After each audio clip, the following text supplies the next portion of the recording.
You know, I thought it was going to be a clean race, very quiet. First couple of stages, 22 laps to go, turn it up. We did, in fact, get the big one. It all started when Jimmie Johnson got sideways. It was on from there. 14 drivers involved. Let's hear from some of those, starting with the 7-time champ.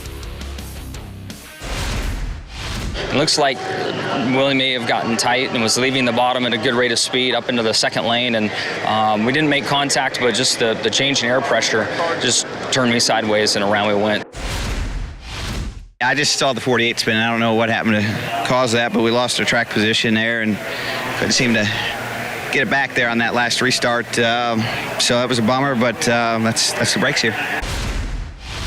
I spotted a tire, had to come back in, got 2 laps down, and got back 1 lap, and then finally got on a lead lap, and then we wrecked. So this wasn't our weekend, but the cars were extremely fast. All the Fords were fast, like we knew they would be, and it's just a weird race. It really was, from single file stuff to get them bunched back up and no tires. I mean, there's a lot of different scenarios out there, and just wasn't our day. The 24 got moved up, 48 was coming down, and they stopped, and I got in at 24. Well, it kind of all came together right there. So, we got shuffled back, and it's so hard to make up ground. We got the bottom rolling again pretty decent, and just ran out of real estate, I guess.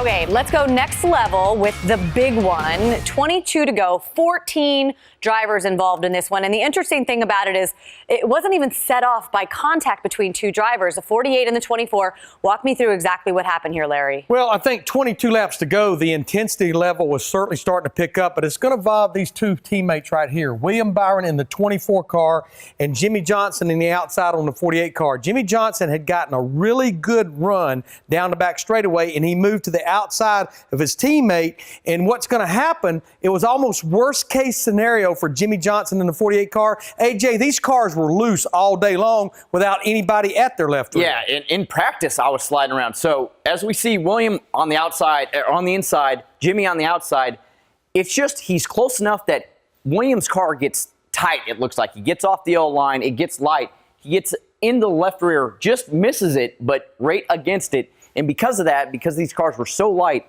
Jimmie Johnson gets loose as he slides up, gets down the racetrack, and the wreck happens behind him. And when this happens, Daytona, Talladega, you're in a pack, and that means one car going around creates the big one. You were involved, but you almost missed this thing, AJ. Right here, I see daylight. I'm like, yes. Clint Boyer says, no soup for you. You're crashing if I'm crashing. That's what happens. You on your own there, spotter helping you out?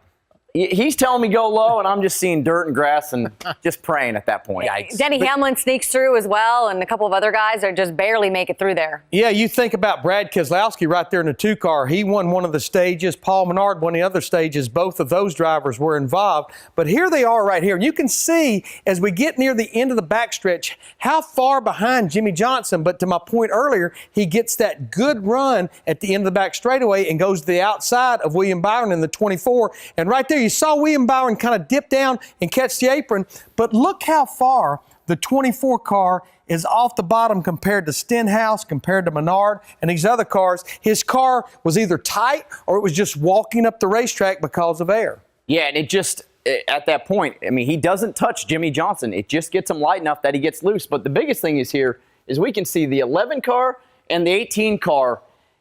They're on the outside, and what happens is they start to wreck. All the race cars go up the racetrack, and then it's self-cleaning. They come back down. Ooh, Danny. I don't know how close you could come that Denny Hamlin came right there and not get hit. Got to that point and just basically closed his eyes and was like, oh, and I'm through. Okay. But I thought Boyer was going to get through in the 14. He barely gets clipped, and that's what creates that big moment for Hamlin. And here we are with you. I'm like, yeah, and then I said some words at that point that I can't say now. That'll probably be on radioactive on Tuesday. Yes, we probably will. Why was it handling such an issue this weekend? I think it was just a perfect storm. It was a little bit warmer than we expected. In Friday practice, everybody's so nervous to wreck their primary car now. I think the biggest pack we saw was 15, 18 cars. Nobody really wants to get out there. And on top of it, we had a ton of rain on Thursday. We had weepers all weekend, so I felt like that made the track just that little bit slicker. And just this low ride height package, it was the perfect storm. Yeah, the no ride height package, these teams, these crew chiefs, they could make the cars drive better, but you're going to take speed out of the car. And that's a fine line between taking speed out and having it drive perfectly for the driver.